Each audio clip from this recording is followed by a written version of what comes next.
Alhamdulillahi Rabbil Alameen wassalatu wassalam ala Rasulillah wa alihi wa ashabihi ajma'in amma ba'd. A'udhu billahi minash shaitanir rajim. Bismillahir rahmanir rahim. Rabbi shrah li sadri wa yassir li amri wahlul 'uqdatam min lisani yafqahu qawli. Subhanaka la ilma lana illa ma 'allamtana innaka antal alimul hakim. Rabbi zidni ilman nafi'a. Rabbi habli hukma.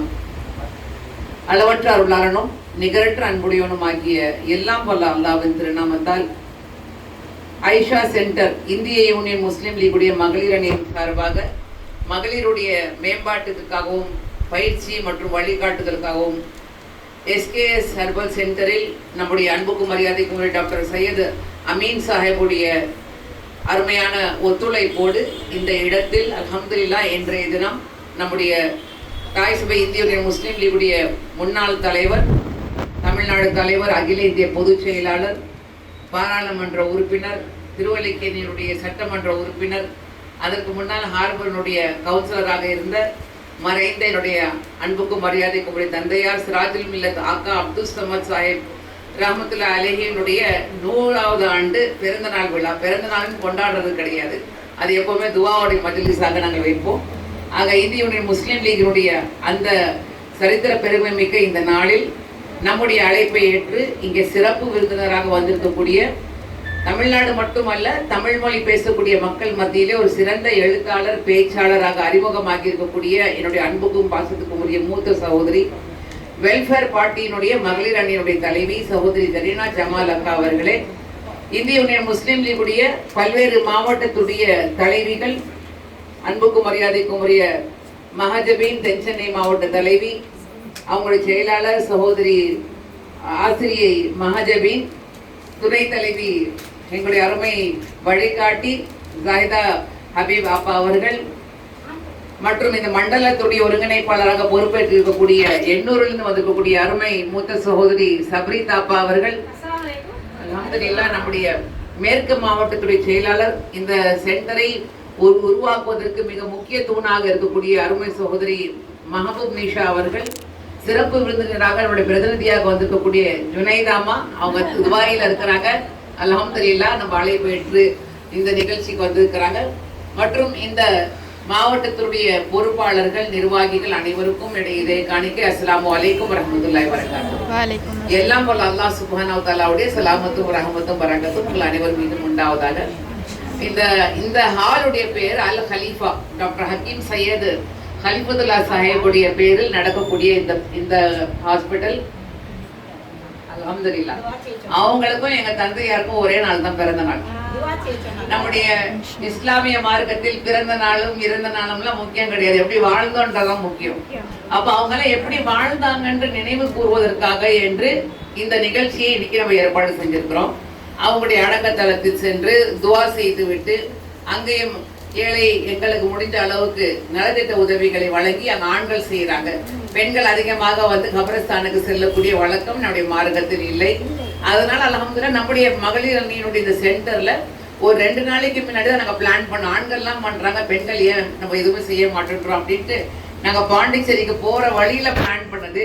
நம்ம சப்ரி தாப்பா அவர்களும் மஹஜபீன் அவர்களும் மஹபூப் நிஷா அவர்களும் அப்படி பேசிக்கிட்டே இந்த நிகழ்ச்சியை plan பண்ணிட்டாங்க. அந்த நேரத்துல ஜரீனா ஜமால் அக்காவை பத்திய நம்ம அழைக்கணும், அவங்க வந்து பேசணும்னு எந்த விதமான ஒரு டிஸ்கஷனும் நடக்கல, அதை பத்தி யாரும் யோசிக்கல. ஆனா இது அல்லாஹ்வுடைய நாட்டம்.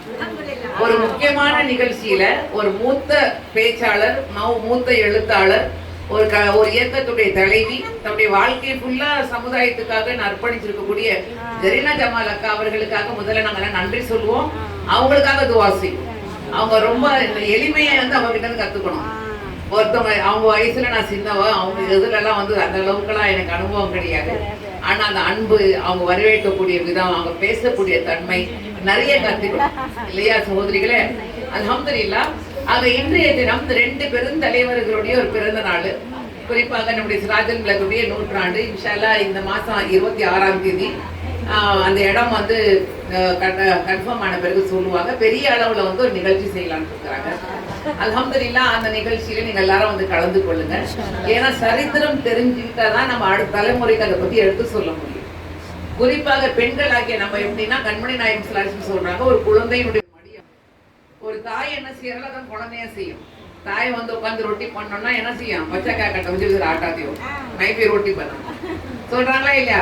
ஆம்பளை பிள்ளைய பொம்பளை பிள்ளைய அம்மா என்ன செய்யறாங்களோ அதான் அவங்களும் செய்ய விரும்புறாங்க. நம்ம தொழுவும் பொழுது தானா வந்து பக்கத்துல தொழுவாங்க. இப்ப நம்ம டிவி பார்த்துட்டு இருக்கும்போது பிள்ளைங்க என்ன செய்வாங்க, தொழுவ போவாங்களா? அப்ப தாயை எப்படி அப்படிதான் பிள்ளைய நூலை போல சேலை, தாயை போல பிள்ளை. அப்ப தாய்மார்களுக்கு குறிப்பாக சரித்திரம் தெரிஞ்சிருக்கணும். என்னெல்லாம் சரித்திரம் தெரிஞ்சிருக்கணும்? உலகத்தை பத்தி தெரிஞ்சிருக்கணும், நாட்டை பத்தி தெரிஞ்சிருக்கணும், நம்ம மாநிலத்தை பத்தி தெரிஞ்சிருக்கணும், நம்ம ஊரை பத்தி தெரிஞ்சிருக்கணும். அதை விட எல்லாத்தோட முக்கியம் இது எல்லாத்தையோட மார்க்கத்தை பத்தி தெரிஞ்சிருக்கணும்.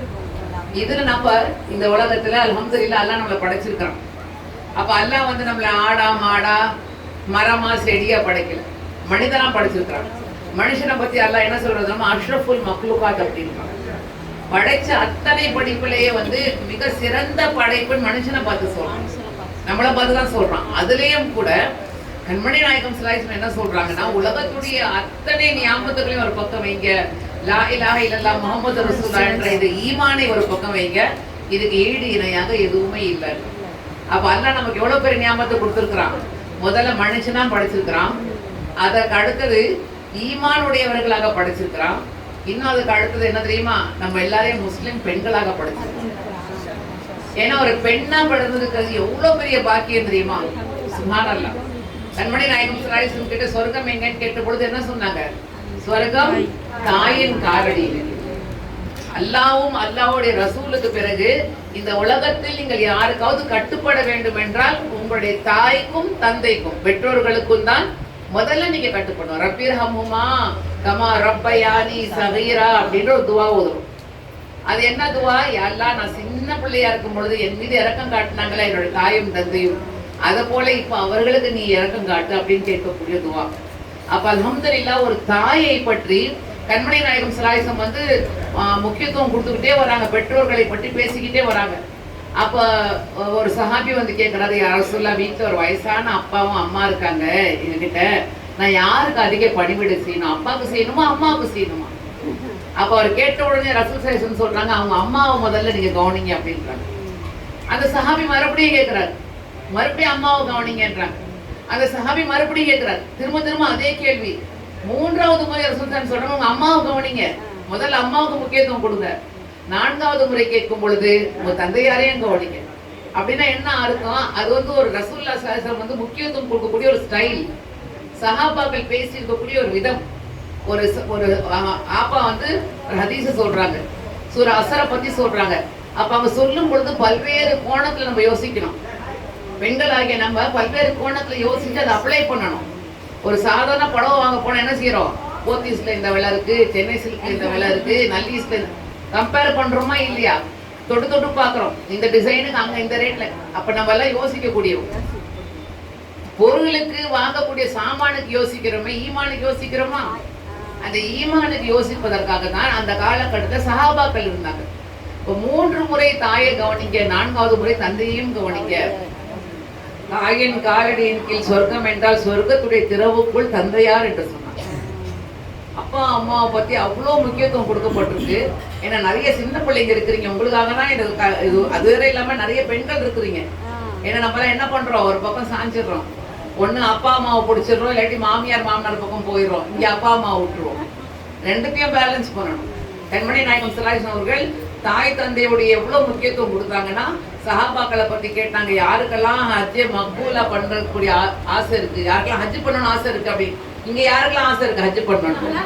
எல்லாருக்கும் ஆசை இருக்கு, எல்லாருக்கும் ஆசை இருக்கு இல்லையா? ஹஜ் பண்ணணும். அந்த நியத்து வைக்கணும், பணம் முக்கியம் கிடையாது. நியத்து வைக்க அல்லாஹ் கொடுப்பான் இல்லையா? அல்லாஹ்வுடைய இடத்த போய் பார்க்கணும், அல்லாஹ்வுடைய முதல் வீட்டை போய் பார்க்கணும். மதீனா முனவ்வராவுக்கு ரசூல் ஸல்லல்லாஹு அலைஹி வஸல்லம் கிட்ட போய் அஸ்ஸலாமு அலைக்கும் யா ரசூலல்லாஹ், அஸ்ஸலாமு அலைக்கும் யா ஹபீபல்லாஹ், அஸ்ஸலாமு அலைக்கும் யா ரஹ்மத்துல் ஆலமீன் போய் அங்கே மதீனாவுக்கு போகணும் ஜியாரத்துக்கு. அல்லாஹ் எல்லாத்துக்கும் நசீபாக்கணும். அந்த ஆசை இருக்கணும். मैं क्या करूं पैसा नहीं है, खाने तकलीफ पड़ लो कि कहां से जाना सो नहीं सोचना. अल्लाह बरकत देने वाला. ஏன்னா நம்ம எங்க ஓன் கம்பெனியோடைய அனுபவத்தை வச்சு சொல்றோம், ஒண்ணுமே இருக்காது, அவங்களாம் ஹஜ் பண்ணிடுவாங்க. பெரிய கோடீஸ்வரங்க இருப்பாங்க, அவங்க எல்லாமே ஏற்பாடு பண்ணாங்கன்னா கடைசியில் வர முடியாம போகும். ஸோ என்ன அந்த ஆசை, இன்னமல் அமலும் பின்னியா. எல்லா காரியங்களுக்கும் அஸ்திவாரம் உங்களுடைய எண்ணங்கள் தான். இந்த ரசூல் சாயத்துல அடிக்கடி வலியுறுத்தி இருக்கிறாங்க. அப்ப யாருக்கெல்லாம் ஹஜ் பண்ணணும் ஆசை, எல்லாரும் சொல்றாங்க எங்களுக்கு ஹஜ் பண்ற ஆசை. கண்மணி நாயகம் சாயசன் சொல்றாங்க, உங்க தாயும் தந்தையும் நீங்க அன்பு பார்வையோட பாத்தீங்கன்னா, மரியாதை பார்வையோட நீங்க சும்மா பாக்குறது, மொஹபத் கா நசர், இஸ்ஸத் கா நசர், எஹ்தராம் கர்னா, இக்ராம் கர்னா, அவங்களுக்கு பணிவிடை செய்வது, அன்பு காட்டுவது, உங்களுக்கு ஹஜ்ஜுடைய நன்மை உங்களுக்கு கிடைக்கும். எவ்வளவு பெரிய விஷயம் பாருங்க. அப்பாவையும் அம்மாவையும் அன்பா பாக்குறது ஹஜ்ஜுடைய நன்மையா. சஹாபாக்கள்லாம் எப்படிப்பட்டவங்க, சுப்ஹானல்லாஹ், ரசூலுல்லாஹ்வோட சொர்க்கத்துக்கு முதல்ல போகக்கூடியவங்க. நம்மள மாதிரி சும்மா கேட்டுட்டு இருப்பாங்களா? உடனே ஒரு சஹாபா இருந்துச்சார், சொன்னாங்க, யா ரசூலுல்லாஹ் ஸல்லல்லாஹு அலைஹி வஸல்லம் அவர்களே, அப்பாவும் அம்மாவையும் அன்பு பார்வை பார்த்தா ஹஜ், அது ஏற்றுக்கொள்ளப்பட்ட ஹஜ். எல்லாருடைய ஹஜ் ஏற்றுக்கொள்ளப்படணும், ஆனா அது ஏற்றுக்கொள்ளப்படுமான்றது கேள்விக்குறி. இங்க அல்லாஹ் வந்து அல்லாஹ்வுடைய ரசூல் மூலமாக சொல்றோம், உங்க ஹஜ் ஏற்றுக்கொள்ளப்பட்ட ஹஜ்ஜாக எப்போ கிடைக்கும் உங்களுக்கு? உங்க அப்பா அம்மாவை அன்பு பார்வை பார்க்கும்போது. அப்போ ஒரு சஹாபி கேட்கிறாரு, யா ரசூலல்லாஹ், நான் ஒரு நாளைக்கு 100 வாட்டி பார்த்தா, एक रोज 100 बार देखा तो ரசூல் ஸல்லல்லாஹு சிரிக்கிறாங்க. சிரிச்சுட்டு சொல்றாங்க, 100 வாட்டி இல்ல, எத்தனை முறை பார்த்தாலும் அல்லாஹ்வுடைய அந்த அருட்கொடை விசாலமானது, எல்லை இல்லாதது. எவ்வளவு ஹஜ் பண்ணலாம். छोटे बच्चे सभी जब घर में अम्मी अब्बा को मोहब्बत करेंगे क्या? பண்ணுவீங்களா இல்லையா? நம்ம மூத்தவங்க, நம்ம வீட்டுல இருக்கக்கூடிய பெரியவங்க இருக்காங்க பாருங்க, பொக்கிஷம். எனக்கு இல்ல, அது எல்லாம் அழைச்சிட்டாங்க. எங்க அம்மா அப்பாவும் இல்லை, எங்க மாமனார் மாமியாரும் இல்லை. நிறைய மிஸ் பண்றோம். என்னுடைய துவாவுடைய பேங்க் அவங்க தான் இல்லையா? அல்ஹம்துலில்லாஹ், அல்லாஹ் அவங்கள வந்து பணிவிடை செய்யக்கூடிய. இன்னைக்கு நாங்க எல்லாம் இருக்கிறோம்னா, என் கணவரை நானா என்னைக்குமே சொல்லுவேன், எங்க அம்மா அப்பாவோட துவா, எங்க மாமனார் மாமியாருடைய துவா. இல்லாட்டிலாம் இதெல்லாம் அவங்களுடைய துவாக்கள் தான் எங்களுக்கு. அங்க இந்த அருகதையே கிடையாது. அப்போ ஒரு நாளைக்கு நீங்க 100 முறைக்கு மேல பார்த்தாலும் அவ்வளோ ஹஜ்ஜுடைய நன்மை கிடைக்குது அப்படின்னு ரசூல் ஸல்லல்லாஹு சொல்றாங்க. சில சஹாபாக்கள் அழுவ ஆரம்பிச்சிட்டாங்க, யா ரசூலல்லாஹ், இவ்வளோ பெரிய விஷயத்த சொல்றீங்களே, எங்க அம்மா அப்பா இல்லையே, நாங்க என்ன செய்யறது? நான் சொன்ன மாதிரி இல்லையே, நாங்க எப்படி அந்த நன்மையை தேடிக்கிறது அப்படின்னு கேட்குறாங்க. இப்போ கண்மணி நாயகம் ஸல்லல்லாஹு அலைஹி சொல்றாங்க, 3 விஷயங்கள் சொல்றாங்க. 3 சீஸ். முதல்ல, அவங்க ஏதாவது கடன் விட்டுட்டு போயிருந்தாங்கன்னா அந்த கடனுடைய பொறுப்பை நீங்க எடுத்துக்கோங்க. கடனாலேயே யாரும் மொத்தா போடக்கூடாது. அகர் கொஞ்சம் கரஸ் கரஸ் அதா கரும். நீங்க நினைக்காதீங்க, எல்லாம் நானே கஷ்டத்துல இருக்கேன், பொறுப்பை எடுங்க, எல்லாம் வழி வைக்கும். அவங்க கடனாளியா இருக்கக்கூடாது. இப்போ ஏதாவது கடன் வச்சிருந்தாங்கன்னா, இதுல வந்து ஹஜ்ஜு கூட கடன் தான். ஹஜ்ஜு செய்யாம மோத்தா போய் அவங்ககிட்ட வசதி இருந்துச்சு, அப்படி வசதி இல்லை, உடல் நலம் இல்லைன்னா பரவாயில்லை. ஆனா வசதி இருந்துச்சு, செஹத் இருந்துச்சு, அவங்க கிட்ட ஞாபகத்து இருந்துச்சு, எல்லாம் வந்து செல்வ வளத்தை கொடுத்துருந்தானா, அவங்க பண்ணாம மோத்தா போயிருந்தாங்கன்னு எனக்கு பொறுப்பை எடுத்துக்கோங்க. 2வது, அவங்களுடைய உறவுகளை நீங்கள் பேணுங்கள். உங்களுக்கு ஜித்தி ரிஷிதாராகினி ரிஷ்தா நிபாவ். அம்மா அப்பா இறந்துட்டாங்கன்னா எல்லாம் என்ன பண்றாங்க? கட் ஆஃப் பண்ணிக்கிறாங்க. அவங்களுடைய உறவின் முறை என்பது ரொம்ப முக்கியமானது. அடுத்தது, அவங்க நண்பர்களோட நீங்களும் நண்பர்களாக இருங்கன்றாங்க. உங்க தோஸ்தான் சேனி தோஸ்தி நிபாவ். 3 சீஸ் தான். அடுத்தது ரொம்ப முக்கியமான விஷயம், உறவினர்களும் நண்பர்களுக்கு அடுத்து ரொம்ப முக்கியமானது, அவங்க பேர்ல தான தர்மம் செய்யுங்கள். அவங்க பிள்ளைகள் செய்யக்கூடிய நற்காரியங்கள் அவங்க மௌத்தா போன பிறகு கூட அவங்களுக்கு நன்மை தேடி கொடுத்துக்கிட்டே இருக்கும். அப்போ உங்க அம்மா அப்பா இல்லாட்டி அவங்களுக்கு செய்ய வேண்டிய கடமை என்ன? அவங்களுடைய கடன் பொறுப்பு எடுப்பது, கடனை அடைப்பது, அவங்க உறவினர்கள் நண்பர்களோடு நீங்களும் உறவும் நட்பும் வைப்பது. 3வது, அவங்களுடைய பெயரில் அதிகமாக தான தர்மம் செய்வது. நீங்க எவ்வளவு சாலியாக நல்லொழுக்கம் உள்ளவர்களாக இருக்கின்றீர்களோ அவர்களுக்கு அந்த நன்மை தேடி கொடுத்துக்கிட்டே இருக்கும். ஸோ அல்ஹம்துலில்லாஹ், இன்னைக்கு ஒரு தந்தையாருடைய பெயர்ல இந்த நிகழ்ச்சி நாங்கள் வச்சிருக்கிறோம், தலைவருடைய பெயரில் நிகழ்ச்சி வச்சிருக்கோம். அப்ப நம்ம வீட்டுங்களுக்கு போகும் பொழுது ஒன்னா அல்ஹம்துலில்லாஹ், நீங்க அடிக்கடி வரணும் அப்பா, அடிக்கடி வரணும். ஸோ அல்ஹம்துலில்லாஹ், இது ரொம்ப முக்கியமான விஷயம். இன்றைய காலகட்டத்துல பெண்கள் ஆகிய நாம் என்ன செய்யணும்? இந்த விஷயங்களை தெரிஞ்சுக்கொள்ளணும். இப்போ இந்திய யூனியன் முஸ்லீம் லீகுடைய தலைவராக இருந்தாங்கன்னு சொல்றோம். அந்த காலகட்டம் வந்து எப்படிப்பட்ட காலகட்டம்னா, அவங்க பிறந்தது 1926 1926, இந்த நூற்றாண்டு இன்னைக்கு. அப்ப அந்த டைம்ல அவங்களுடைய தந்தையார், என்னுடைய தாதா அல்லமா அப்துல் ஹமீது பாக்கவி திருக்குறானை தமிழில் மொழிபெயர்க்கக்கூடிய முயற்சியில இருக்கிறாங்க. அப்ப எங்க தந்தையாருக்கு வந்து 12 வயசு ஆகும் பொழுது என்ன செய்யறாங்க? ஸ்கூல் படிக்க விட்டுறாங்க. அவங்க பிறந்தது காரைக்கால், பாண்டிச்சேரியில காரைக்கால் இருக்குல்ல, காரைக்கால் தான் போறாங்க. நாகூர் பக்கத்துல. பல பேர் காரைக்கால் தெரியும், நாகூர் தெரிஞ்சிருக்கோம். நாகூர் பக்கத்துல பாண்டிச்சேரியுடைய யூனியன் டெரிட்டரியில தான் அந்த ஊர். அப்போ என்ன செய்யறாங்கன்னா 12 வயசு வரைக்கும் தான் ஸ்கூலுக்கு போறாங்க. 12 வயசுக்கு பிறகு அவங்களுடைய தந்தையாரோட தாதாவோட முழுமையா தன்னை வந்து அர்ப்பணிச்சிடுறாங்க. எந்த வேலையில் அர்ப்பணிக்கிறாங்கன்னா குரானை அவர்கள் எழுதக்கூடிய வேலை. ஏன்னா தாதா வந்து மொழிபெயர்க்கிறாங்க. மௌலானா அப்துல் ஹமீது பாக்கவி மொழிபெயர்க்கிறாங்க. அது வரைக்கும் உலகத்துல யாருமே தமிழ்ல மொழிபெயர்க்கல, அரபியில மட்டும்தான் குரான் இருக்கு. அப்சோஷத்தை உருதுமே பள்ளத்தை தர்ஜுமா ரைட். இப்போ நினைச்சோன்னா ஆன்லைன்ல போட்டிங்கன்னா இங்கிலீஷ்ல வந்துருது, தமிழ்ல வந்துருது. அந்த காலகட்டத்தில் அப்படிலாம் கிடையாது. யாருக்குமே தமிழ்ல மொழிபெயர்க்கப்படாமல் தமிழ் படிக்கக்கூடியவர்கள், அரபி தெரியாதவர்களுக்கு குரானுடைய செய்தியை போய் சேராமல் இருந்துச்சு. அப்போ அவங்க வேலூர்ல பாக்கியாத்து சாலியாத்துல இருந்து படிச்ச ஒரு மிகப்பெரிய ஒரு ஆலிம். அவங்க வந்து யோசிக்கிறாங்க, என்னுடைய வாழ்க்கையில ஏதாவது நம்ம இந்த சமுதாயத்துக்கு இந்த உம்மத்துக்கு மார்க்கத்துக்கு பண்ணணும். அப்போ அவங்களுடைய ஆசிரியர்கள் கிட்ட போய் பேசுறாங்க, இந்த குரானை மொழிபெயர்க்க விரும்புறாங்க. அவங்க சொல்றாங்க, யாருமே செய்யாத காரியத்தை நீங்க கையில் எடுக்கிறீங்களே, இல்லைன்னா அல்லாவுக்காக நான் செய்ய விரும்புறேன். அப்போ அவங்க என்ன செய்யறாங்கன்னா உலகத்துல ஃபர்ஸ்ட் டைம் பண்றாங்க. அப்ப மற்ற மொழியில எல்லாம் பண்ணிருக்கக்கூடிய மொழிபெயர்ப்பை பார்த்து கம்பேர் பண்ணணும்ல. அப்போ அல்லாமா அப்துல் ஹமீது பாக்கவி காரைக்கால்ல வந்து பிரெஞ்சு யூனியன் டெரிட்டரி. அப்ப அவங்களுக்கு வந்து பிரெஞ்சு மொழி தெரியும், இங்கிலீஷ் மொழி தெரியும், உருது மொழி தெரியும், தமிழ்ல வந்து மிகப்பெரிய பண்டிதர். அப்பதானே மொழிபெயர்க்க முடியும். அது தவிர மலையாளம், அது தவிர வந்து அன்னைக்கு டிரான்ஸ்லேட் ஆயிருந்த இங்கிலீஷ், இதுல எல்லாம் கம்பேர் பண்றாங்க. Persian, Urdu, English, Tamil, French, Malayalam 6 மொழியில வந்து அல்ஹம்துலில்லாஹ் அவர்களுக்கு புலமை இருந்துச்சு அப்படின்னு எழுதுறாங்க அவங்கள பத்தி. அப்ப அவங்க அளவற்ற அருளாளன், நிகரற்ற அன்புடையோன், பிஸ்மில்லா ரஹ்மான் ரஹீம் அப்படின்னு நான் அரபியில படிக்கிறோம். தமிழ்ல எப்படி அதை மொழிபெயர்க்கிறதுன்னு முதல்ல அந்த வார்த்தைகளை தமிழ் உலகத்துக்கு கொடுத்தவங்க அவங்க. அப்ப அதை வந்து ஆத்தரைஸ் பண்ண, சும்மா நான் எழுதி போட்டா இது அல்லாவுடைய வார்த்தைகள். அப்ப எங்க தந்தையார் சிராஜிமில தாக்கா அப்துல் சமத், அந்த காலத்துல அவ்வளவு செல்வ வசதி கிடையாது. அப்ப என்ன செய்யறாங்க, அதை பல பிரதிகள் கையாலேயே எழுதுறாங்க, கையாலேயே காப்பி எடுக்கிறாங்க.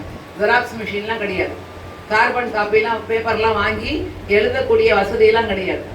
அப்போ ஒவ்வொரு அல்லாஹ்வுடைய ஆயத்துக்களை மொழிபெயர்க்கும் பொழுது பல்வேறு காப்பிகள் பண்றாங்க, பிரதிகளை பண்ணி அவங்க வாழ்க்கையினுடைய 14 வருஷம் தந்தையாருக்கு அர்ப்பணிச்சு 14 இயர்ஸ் கம்ப்ளீட் ஆகிறதுக்கு அந்த குரான் தர்ஜுமா முழுக்க 6000க்கும் மேற்பட்டக்கூடிய அந்த ஆயத்துக்களை தமிழ்ல மொழிபெயர்ப்பதற்கு 14 வருஷம் ஆகுது. 14 வருஷம் அவங்க ஸ்கூலுக்கும் போல, காலேஜுக்கும் போல, 26 வருஷம் வரைக்கும் எங்கேயுமே போல, முழுக்க தன்னுடைய தந்தையாருக்கு வந்து அதனுடைய டைம் அர்ப்பணிச்சுட்டு அந்த காப்பி பண்றாங்கல்ல, அதெல்லாம் பல்வேறு முக்கியமான மதரசாக்களை போய் கொடுக்குறாங்க. இலங்கையில் இருக்கக்கூடிய மதரசாக்கள், தமிழ்நாட்டில் இருக்கக்கூடிய மதரசாக்கள் போய் கொடுக்குறாங்க. அங்கேருந்து அவங்கள அப்ரூவ் பண்றாங்க. அப்ரூவ் பண்ணும் பொழுது அதை ஃபைனலைஸ் பண்ணி அதை ஆத்தரைஸ் பண்ணி அல்ஹம்துலில்லாஹ் முழுமையான திருக்குர்ஆனுடைய தமிழ் மொழிபெயர்ப்பை தன்னுடைய தந்தையார் செய்யும் பொழுது உறுதுணையாக இருந்து வெளியிட்டவர்கள் சிராஜுல் மில்லத் ஆகா அப்துல் சமத் அவர்கள். அல்லாஹ் அவர்களுடைய மறுமையை உயர்ந்த அந்தஸ்து தருவானாங்க. அப்ப அந்த காலகட்டத்தில் தான் கண்ணியத்துக்குரிய காயிதே மில்லத் அவர்கள் விடுதலை போராட்டத்தில் இருக்கிறாங்க. இந்த நாட்டுக்காக வேண்டிய அரசியல் அடையாளம் வேணும், சிறுபான்மை முஸ்லிம் சமுதாயத்திற்கு அரசியல் அடையாளம் வேணும்ட்டு முஸ்லிம் லீகை வந்து அவங்க பிரகடனம் பண்றாங்க. அது உறுதுணையாக இருந்து அரசியல் ரீதியாகவும் தன்னை அதையோடு அடையாளப்படுத்தி கொண்டார். காயிதே மில்லத் அவர்களோடு தன்னுடைய வாழ்க்கையை அவர்கள் முழுக்க முஸ்லிம் சமுதாயத்துடைய அரசியல் அடையாளத்துக்காக பயன்படுத்தி அல்ஹம்துலில்லாஹ் காயிதே மில்லத்துடைய மவுத்துக்கு பிறகு 1972 1999 வரைக்கும் கிட்டத்தட்ட 27 வருஷங்கள் அவர்கள் தான் தமிழ்நாட்டினுடைய தலைவராக இருந்தாங்க. அப்ப அந்த காலகட்டத்துல 2 முறை வேலூர்ல இருந்து அவங்க எம்பியா தேர்ந்தெடுக்கப்படுறாங்க. 2 முறை ராஜ்யசபா எம்பியாக அவர்களுக்கு நியமனம் செய்யப்படுது. அதே போல திருவல்லிக்கேணியுடைய எம்எல்ஏ இருக்கிறாங்க. முதல்ல அவங்க எம்பி எம்எல்ஏ ஆகிறதுக்கு முன்னாடி ஹார்பர்ட் தொகுதியுடைய கவுன்சிலரா இருந்திருக்கிறாங்க. அப்ப இந்த 14 வருஷம் குர்ஆனுடைய மொழிபெயர்ப்பு கொடுத்ததுனால அவங்க படிப்பு தள்ளி போயிடுச்சு. அப்ப ரொம்ப 26 வருஷத்துக்கு பிறகுதான் அவங்க படிப்பு தொடங்குறாங்க. தொடங்கி என்ன பண்றாங்க, அல்ஹம்துலில்லாஹ் எம்ஏ, அப்பெல்லாம் பியூசி முடிச்சிட்ட பிறகு பிஏ முடிக்கிறாங்க. பிஏ அல்ஹம்துலில்லாஹ் அதுக்கு பிறகு அவங்க கவுன்சிலருடைய தேர்தல் ரொம்ப லேட். நான் வந்து கடை குழந்தை, அவங்க 55 வயசு நான் பிறக்கிறேன். அல்ஹம்துலில்லாஹ் 3 அண்ணன் இருக்கிறாங்க, ஒரு அக்கா இருக்காங்க எங்களுக்கு. அல்ஹம்துலில்லாஹ். நான் 7 வருஷத்துக்கு பிறகு நான் பிறக்கிறேன். அல்லாவுடைய பெரிய கிருபை. எங்க அம்மா சொல்லுவாங்க, கடைசி புள்ள ஆம்பளை பிள்ளையா பிறந்துரும்னு ஆசைப்பட்டேன், பரவாயில்ல அல்லா பொம்பளையா கொடுத்துட்டானே அப்படின்னு சொல்லுவாங்க. ஆனா அல்ல அது என்ன துவாவோ, எங்க அண்ணனுங்களுக்கெல்லாம் அல்ல அந்த வாய்ப்பை கொடுக்கல. எங்க அக்கா அந்த பொது வாழ்க்கையில எல்லாம் வந்து எனக்கு இந்த வாய்ப்பை கொடுத்துருக்காங்க. நான் உங்க எல்லாரோடைய துவா பண்ணுறேன். அல்ஹம்துலில்லாஹ். அப்போ அல்ஹம்துலில்லாஹ் அல்லாவுடைய பெரிய கிருபை என்னன்னா, அல்ல அவங்க இந்த குர்ஆனுடைய மொழிபெயர்த்த பாக்கியம் என்ன, அல்ல அவங்களுக்கு சிறந்த பேச்சாளர். ஆங்கிலத்திலையும் தமிழ்லையும் பேசக்கூடிய தன்மை, பார்லிமெண்ட்லேயும் வந்து சிறந்த எம்பியாக பலமுறை அவர்கள் வந்து பதவி அவங்களுக்கு அந்த பரிசு கிடைச்சிருக்கு.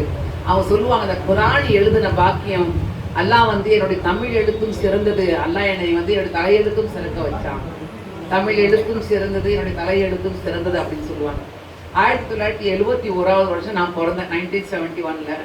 அப்போ அந்த வருஷம் எம்பியாக இருக்கிறாங்க. அப்போ இந்தியாவுடைய இந்திரா காந்தி அம்மையார் அவர்கள் என்ன செய்யறாங்கன்னா, டெலிகேஷன், ஹஜ்ஜுக்கு டெலிகேஷன் அனுப்புவாங்கல்ல. ஷேக் அப்துல்லா, இப்போ இருக்கக்கூடிய ஃபாரூக் அப்துல்லா, உமர் அப்துல்லா அவங்களுடைய மூத்தவங்க அவங்க தான். ஷேக் அப்துல்லா தான் முதல்வர். அவங்க தான் வந்து தலைவர், அந்த குழுவுக்கு தலைவர். அதில் எங்கள் தந்தையாரையும் வந்து ஹஜ்ஜுக்கு அழைச்சிட்டு போகிறாங்க. அந்த வருஷம் எங்கள் அம்மா என்னை பெற்றுருக்குறாங்க. அம்மாவுக்கு போகிறது, ஹஜ்ஜுக்கு போகிறதுக்கு ஆசை. பர்மிஷன் கேட்டதில் அம்மா பால் ஊட்டிட்டு இருந்த 6 மாதம் குழந்தை என்னையும் அவங்க ஹஜ்ஜுக்கு கூட்டிகிட்டு போயிருக்கிறாங்க. 6 மாதம் பிள்ளையாக. அல்ஹம்துலில்லாஹ். அந்த ஃபோட்டோ இருக்குது, அந்த புக்கில் இருக்குது, அந்த க்ரீன் புக்கில் ஃபோட்டோ இருக்குது. எங்கள் பாட்டியார் வந்து அவங்க கப்பல் வழியாக போயிட்டாங்க முன்னாடியே. அதுக்கு பிறகு பர்மிஷன் கிடைச்சி போடுது. அந்த வருஷம் நடந்த மிகப்பெரிய ஒரு சரித்திர பெருமைக்கு பாக்கியம் எல்லாம் என்ன கொடுத்தான்னா, அந்த டெலிகேஷன்ல அவங்க போயிருக்கும் பொழுது அந்த நாட்டுடைய மன்னர் ஹஜ் டைம்ல வந்து காபத்துல்லாவை கழுவி புதிய வந்து அந்த இது போடுவாங்க, கருப்பு துணி இருக்குல்ல. இவங்க கருப்பு வந்து சொன்னாங்களே, கருப்பு வெள்ளனாங்களே. நாங்க வெள்ளெல்லாம் ஒண்ணுமே இல்லை, கருப்பு தான் முக்கியம். ஆமா, கருப்பு தான் காபத்துல்லாவை போட்டக்கூடிய கலர். அப்ப அல்ஹம்துலில்லாஹ் அந்த வருஷம் இந்த காபத்துல்லாவை கழுவக்கூடிய அந்த குழுவுல வந்து ஷேக் அப்துல்லா அவர்கள் எங்க தந்தையாருடைய பெயரை இன்க்ளூட் பண்றாங்க. அப்ப அல்ஹம்துலில்லாஹ் அவங்க வந்து எஹ்ராம கட்டிக்கிட்டு வர சொல்லி இருக்கிறாங்க. எஹ்ராம் கட்டிட்டு காபத்துல்லா கிட்ட போனா ஒரே கூட்டம், இந்த மன்னரை வருவாங்கன்ட்டு எல்லாரையும் அடுத்து நிறுத்திட்டாங்க. அவங்க வந்து ஒரு புத்தகம் எழுதியிருக்காங்க, புனித ஹஜ்ஜின் இனிய நினைவுகள்னு ஒரு புத்தகம் எழுதியிருக்காங்க. அதில் நீங்க அதை படிச்சு பார்க்கணும். அந்த ஒரு நிகழ்வை பற்றி அவங்க அவ்வளோ அழகா எழுதுறாங்க. ஒரே கூட்டமா இருக்கு, கையில வரும் ஒரு பாஸ் மட்டும் இருக்கு. அந்த காபத்துல்லாவுக்குள்ள மன்னர் வர போறாண்டு எல்லாரையும் தடுத்து நிறுத்திட்டாங்க. நான் இங்கேருந்து சத்தம் போடுறேன், என்னையும் அந்த குழுவுல சேர்த்துருக்காங்க, என்னை விடுங்கன்னா யாருக்குமே ஒண்ணுமே பாஷை புரியல, ஒண்ணுமே வந்து யாருமே புரிஞ்சுக்க மாட்டேறாங்க, தள்ளி தள்ளி விடுறாங்க. அப்புறம் அந்த கையில அந்த பேப்பரை காட்டினேன். யாரோ ஒருத்தருடைய மனசுல எல்லாம் இறக்கத்தை போட்டான், என்னை பிடிச்சி உள்ள தள்ளி விட்டாங்க, இழுத்து வெளியே உள்ள விட்டுட்டாங்க. இன்னும் மன்னரை வரதுக்கு நேரம் இருக்கு, எல்லாத்தையும் தடுத்து நிறுத்திட்டாங்க. இப்ப நான் அங்க உள்ள என்னை தள்ளி விட்ட உடனே கம்ப்ளீட்டா அது வந்து காலியா இருக்கு காபத்துல்லாவுக்கு எதிரில். ஆர்மி வந்து சுத்தமா அப்படியே வளைவுல எல்லாரையும் தடுத்து நிறுத்தி இருக்கிறாங்க. நான் மட்டும் தனியா காபத்துல்லாவுக்கு எதிரில் நிக்கிறேன். இந்த மன்னர் வரத்துக்கு கொஞ்ச நேரம் அவங்க எழுதுறாங்க அந்த புத்தகத்துல. எனக்கு என்ன செய்யறதுன்னு தெரியல. அல்லாவுடைய வீட்டுக்கு அதில் தன்னந்தனியா நான் நிக்கிறேன். ஓடி ஓடி ஓடி ஓடி போய் தவாஃபு செய்யறேன், ஓடி ஓடி போய் அந்த ஹஜ்ருல் அஸ்வதை மொத்தம் கொடுக்குறேன். அல்லாஹ் என்னை தனியா என்னை வந்து தவாஃப் பண்ண வச்சான் அவனுடைய காபத்துல்லாவுக்கு எதிரில். அதாவது நான் எழுதுன புக்கு, இன்னொரு புக்கு. அதுக்கு பிறகு மன்னர் வந்தாங்க. அந்த மன்னருடைய குழுவோட நான் காபத்துல்லாவுக்குள்ள போறேன். அந்த காபத்துல்லாவை வந்து பன்னீரும் சம்சமும் போட்டு கழுவுறாங்க. அவர்கள் வந்து அந்த வெள்ளி தொடப்பங்களை கொண்டு அதை துடைக்கிறாங்க. அவங்க அந்த தண்ணியெல்லாம் அள்ளி அள்ளி வைக்கிறாங்க. நான் வெறும் கையோட போயிருந்தேன். என்னுடைய அந்த ஹெராமுடைய துணியை வச்சு அந்த தரையெல்லாம் துடைக்கிறேன், அந்த செவரெல்லாம் துடைக்கிறேன். அந்த அந்த புத்தகத்துல அவங்க எழுதுறாங்க, காபத்துல்லாவுடைய தரையா நான் துடைத்தேன், என்னுடைய பாவ கரைகளை அல்லவா நான் துடைத்தேன் அப்படின்னு எழுதுறாங்க. அவங்க உயிரோட இருக்கிற வரைக்கும் அவங்களுடைய தொண்டர்கள்லாம் அவங்க கையை பத்தி பத்தி முத்து கொடுப்பாங்க. எனக்கு சின்ன வயசுல அதெல்லாம் ஒண்ணுமே புரியாது. ஏன் உங்களை பார்த்த உடனே எல்லாரும் உங்க கையை பத்தி முத்து கொடுக்குறாங்க அப்படின்னு கேட்பேன். அதுக்கு பிறகுதான் எனக்கே தெரியும், அந்த கை காபத்துல்லாவை கழுவிய கை சுருட்டி எல்லாரும் உங்க கையை பத்தி முத்து கொடுப்பாங்க போல இருக்கு அப்படின்னு தான். அதுக்கு பிறகுதான் எனக்கே தெரியும். அம்மா எப்பவுமே சொல்லி சொல்லி காட்டுவாங்க, அந்த காபத்துல்லாவை கழுவிட்டு வந்தோடனே இந்த எஹராமோட நீ 6 மாசத்துக்குள்ளேயா இருந்த, உன்னை தூக்குறாங்க உங்க தந்தையார் அப்படின்னு சொல்லுவாங்க. அதோடைய பாக்கியமும் நம்ம அந்த தந்தையார் தாயோடைய துவா அல்ஹம்துலில்லாஹ் எங்களுக்கு ஹஜ்ஜுடைய கம்பெனி நடத்தக்கூடிய பாக்கியத்தை எல்லாம் கொடுத்துருக்காங்க. ஒரு 20 முறை ஹஜ் செய்யக்கூடிய பாக்கியம் எல்லாம் எனக்கு வணங்கியிருக்கிறோம். மறுபடியும் ஹஜ்ஜுக்கு போனோம். நீங்க எல்லாரும் துவா செய்யுங்க, ஆஜிரோட கிதமத்தில் இருக்கணும், துவா செய்யுங்க. அல்ஹம்துலில்லாஹ் எங்க மில்லத் ஹஜ் சர்வீஸ் அகமது வேர்ல்ட் டிராவல்ஸ் ரெண்டும் வந்து எங்க வம்சாவளிகள் இருக்கலும் அந்த ஹாஜியுடைய கிருமத்தில் இருக்கணும். நீங்க எல்லாரும் துவாசிங்க. என்னதான் உங்களுக்கு பேரும் புகழும் அந்தஸ்தும் இருந்தாலும் எளிமையான வாழ்க்கையை வாழ்ந்தார்கள். யாருக்கிட்டையும் வந்து பந்தாலாம் கிடையாது. அவங்க அவங்க வந்து வாழ்க்கை ஃபுல்லா கல்விக்காகவும் சேவைக்காகவும் அர்ப்பணித்துக் கொண்டார்கள். 99ஆம் ஆண்டு 1999 அவங்க மோத்தா போகும் பொழுது, அதுக்கு முன்னாடி எங்க அம்மா மோத்தாயிட்டாங்க. எங்க எங்க எங்க அம்மாவுடைய அப்பா, அதாவது எங்க நனபா தான் அவங்களுக்கு வந்து அந்த வேலையை பேச முடியும்.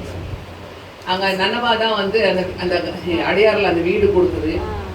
அம்மாவுக்கு கிட்னி டிரான்ஸ்பிளான்ட் பண்ணணும், அந்த வீட்டையை நம்ம கொடுத்துட்டு தான் அவங்களுக்கு வந்து டிரான்ஸ்பிளான்ட் பண்ணணும். ஆனா அல்லாவுடைய என்ன அழைப்போ அவங்க வந்து டிரான்ஸ்பிளான்ட் பண்ண உடனே ஒரு மாசத்துல இறந்துட்டாங்க.